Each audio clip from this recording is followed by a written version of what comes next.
Motonet passe cette semaine aux commandes du Forza 750, la nouveauté 2021 principale de Honda, avec une cible bien désignée, le Yamaha T-Max. Ce scooter est commercialisé à 11 649 € précisément, soit 350 € de moins que le Yamaha. C'est un aspect déjà très important dans cette guerre que se livrent les deux constructeurs sur le marché français, qui est, soit dit en passant, le marché le plus volumineux sur ce segment.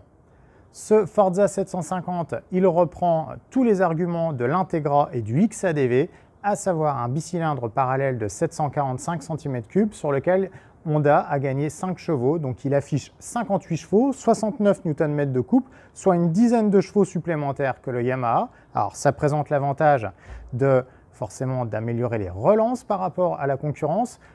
Par contre, ça oblige Honda à opérer un bridage pour le proposer en version A2. Ce bridage, il s'élève à 250 €, nous a révélé Honda France. Honda France nous a également révélé ce soir, pendant cette présentation presse de cette nouveauté, avoir des ambitions assez élevées concernant ce scooter, puisqu'il souhaiterait en écouler 2000 unités sur une année pleine, ainsi que 2000 unités du XADV qui continue lui aussi à séduire grâce à ses lignes baroudeurs.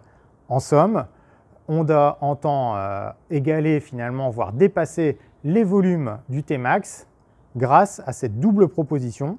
Ce scooter donc aux lignes Sport GT et son scooter baroudeur XADV. Au niveau technologie, ce scooter reprend donc un écran TFT couleur très lisible. Il embarque aussi un anti-patinage, plusieurs modes de conduite, un réglage du frein moteur, bref, il fait vraiment le plein. La seule chose que Motonet note à ce stade avant de passer au guidon, c'est que la bulle ici présente est assez haute, assez volumineuse. En revanche, elle n'est pas réglable, contrairement à son concurrent aux 3 diapasons.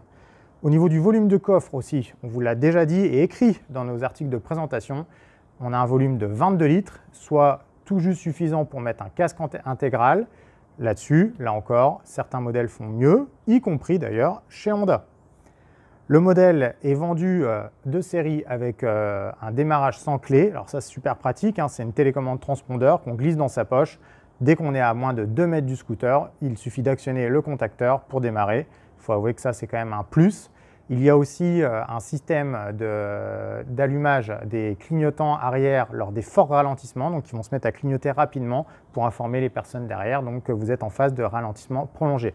Bref, un bel outil sur un plan technologique qu'il nous tarde d'essayer et donc de vous délivrer par la suite plus de sensations et d'avis sur cette nouveauté majeure qui sera disponible à partir du mois de décembre en France au tarif, donc je le rappelle, de 11 649 €.